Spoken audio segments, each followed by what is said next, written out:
1 కొరింథీ 12:18.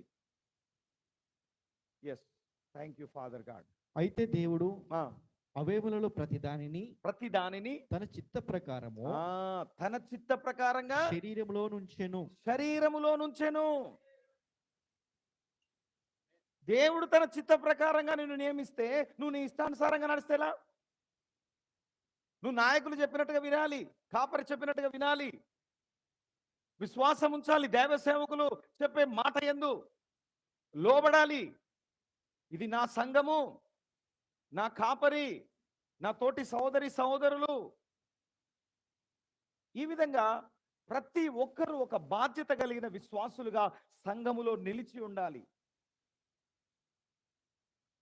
ప్రతి అవయవమును దేవుడు తన చిత్త ప్రకారంగానే అమర్చాడు. కానీ నాకే ఉండబుద్ధి అయితే లేదు.